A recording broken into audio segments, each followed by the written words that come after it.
ಅನ್ನದ ಸಾಂಬಾರ್ ರುಚಿನೇ ಬೇರೆ, ಇಡ್ಲಿ ಸಾಂಬಾರ್ ರುಚಿನೇ ಬೇರೆ. ಇರೋ ಒಂದೇ ಸಾಂಬಾರ್ ಪೌಡರ್ ಅಲ್ಲಿ ಎರಡೂ ಮಾಡಕ್ಕಾಗತ್ತಾ? ಆನ್ಸರ್ ಮಾಡಿ, ಪ್ರೈಸ್ ಗೆಲ್ಲಿ. ಆನ್ಸರ್ ಮಾಡಲು ಕರೆ ಮಾಡಿ. ಯುದ್ಧ ಮಧ್ಯಪ್ರಾಚ್ಯದಲ್ಲಿ ಮುಗಿಯದ ಅಧ್ಯಾಯ.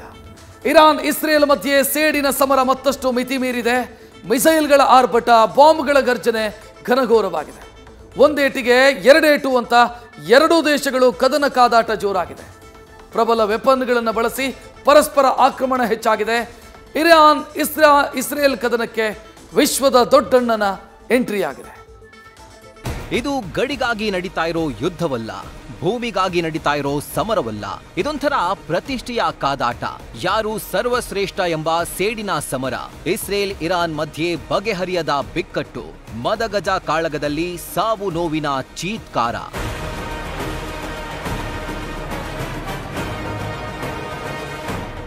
ಸತತ 6ನೇ ದಿನವೂ ಇಸ್ರೇಲ್ ಇರಾನ್ ಮಧ್ಯೆ ಯುದ್ಧ. ಇರಾನ್ ಸೇನಾ ನೆಲೆಗಳೇ ಯಹೂದಿ ಸೇನೆ ಟಾರ್ಗೆಟ್. ಇರಾನ್ ಅಣ್ವಸ್ತ್ರ ಹಠ ಇಸ್ರೇಲ್ ಕೋಪಾಗ್ನಿಗೆ ಕಾರಣವಾಗಿದೆ. ಇರಾನ್ ಪರಮಾಣು ಸಂಶೋಧನೆಯ ವಿರುದ್ಧ ಬೆಂಜಮಿನ್ ನೆತಾನ್ಯಾಹು ಸಮರ ಸಾರಿದ್ದಾರೆ. ಪರಮಾಣು ಸಂಶೋಧನೆ ಕೈಬಿಡದೆ ಯುದ್ಧ ನಿಲ್ಲಲ್ಲ ಅಂತ ಇಸ್ರೇಲ್ ಘಂಟಾ ಘೋಷವಾಗಿ ಸಾರಿದೆ. ಇದರ ಮಧ್ಯೆ ಇರಾನ್ ಮೇಲೆ ಇಸ್ರೇಲ್ ಏರ್ ಸ್ಟ್ರೈಕ್ ಮುಂದುವರೆದಿದೆ. ಕಳೆದ 6 ದಿನಗಳಿಂದ ಸತತ ದಾಳಿ ಪ್ರತಿದಾಳಿ ನಡೀತಾ ಇದೆ. ಇದೀಗ ಇರಾನ್ನ ಸೇನಾ ನೆಲೆಗಳನ್ನೇ ಗುರಿಯಾಗಿಸಿ ಇಸ್ರೇಲ್ ದಾಳಿ ನಡೆಸ್ತಾ ಇದೆ. ಇಸ್ರೇಲ್ ದಾಳಿಯಲ್ಲಿ ಭಾರೀ ಸಾವು ನೋವು ಕೂಡ ಸಂಭವಿಸಿದೆ. 6ನೇ ದಿನವೂ ಇರಾನ್ ವಿರುದ್ಧ ಇಸ್ರೇಲ್ನ ಅಟ್ಯಾಕ್ ಮುಂದುವರೆದಿದೆ. ಇರಾನ್ ಸೇನಾ ನೆಲೆಗಳನ್ನೇ ಗುರಿಯಾಗಿಸಿ ಇಸ್ರೇಲ್ ದಾಳಿ ಮಾಡ್ತಾ ಇದೆ. ತೆಹರಾನ್ನ ಶಸ್ತ್ರಾಸ್ತ್ರ ಉತ್ಪಾದನಾ ಘಟಕಗಳ ಮೇಲೆ ನೆತಾನ್ಯಾಹು ಸೇನೆ ದಾಳಿ ಮಾಡಿದೆ. ತೆಹರಾನ್ನ ಮತ್ತೊಂದು ತೈಲ ಘಟಕದ ಮೇಲೆ ಡ್ರೋನ್ ಸ್ಟ್ರೈಕ್ ಮಾಡಲಾಗಿದೆ. ಅಲ್ಲದೆ ಇರಾನ್ನ ಬ್ಯಾಲಿಸ್ಟಿಕ್ ಕ್ಷಿಪಣಿಗಳನ್ನೇ ಗುರಿಯಾಗಿಸಿ ಇಸ್ರೇಲ್ ಧ್ವಂಸ ಮಾಡ್ತಿದೆ.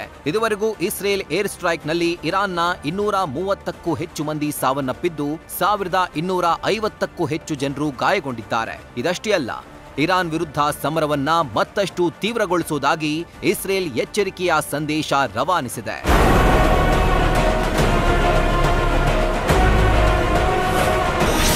ಇಸ್ರೇಲ್ ದಾಳಿಗೆ ಇರಾನ್ ಸೇನೆಯಿಂದ ಪ್ರತಿದಾಳಿ. ಮೊದಲ ಬಾರಿಗೆ ಫತಾ 1 ಪ್ರಯೋಗಿಸಿದ ಇರಾನ್.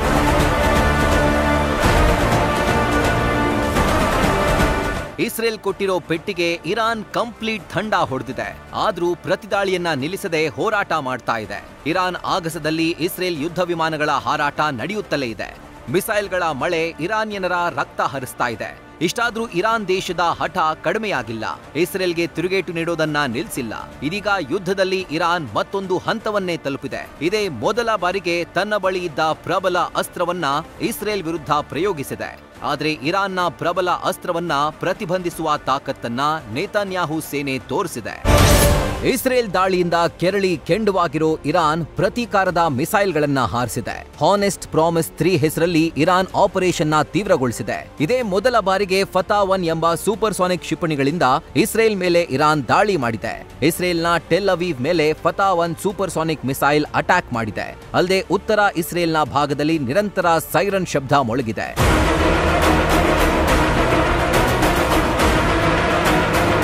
ಇರಾನ್ ಮಾಡ್ತಾ ಇರೋ ದಾಳಿಯನ್ನ ಹಿಮ್ಮೆಟ್ಟಿಸುವಲ್ಲಿ ಇಸ್ರೇಲ್ನ ಏರ್ ಡಿಫೆನ್ಸ್ ಸಿಸ್ಟಮ್ ಯಶಸ್ವಿಯಾಗಿದೆ ಅಂತ ತಿಳಿದು ಬಂದಿದೆ.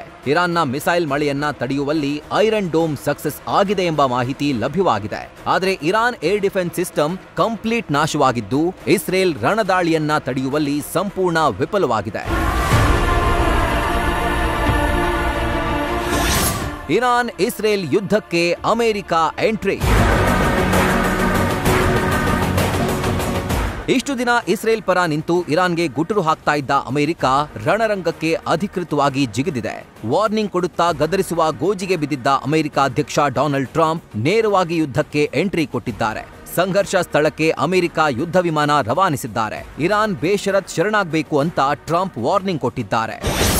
ಇರಾನ್ ಇಸ್ರೇಲ್ ಯುದ್ಧದಲ್ಲಿ ಕದನ ವಿರಾಮ ನಮ್ಮ ಗುರಿಯಲ್ಲ, ಸಂಘರ್ಷದ ನಿಜವಾದ ಅಂತ್ಯವೇ ನಮ್ಮ ಗುರಿ.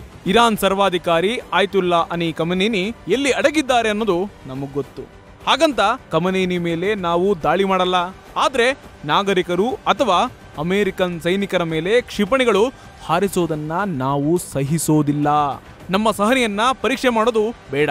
ಇರಾನ್ ಬೇಷರತ್ತಾಗಿ ಶರಣಾಗತಿಯಾಗಬೇಕು.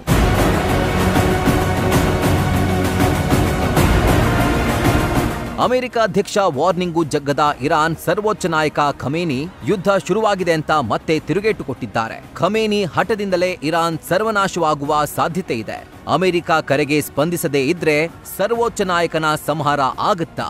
ಇದೊಂದೇ ಇಡೀ ವಿಶ್ವದ ಮುಂದಿರೋ ಪ್ರಶ್ನೆ. Chandramohan, national desk, news first.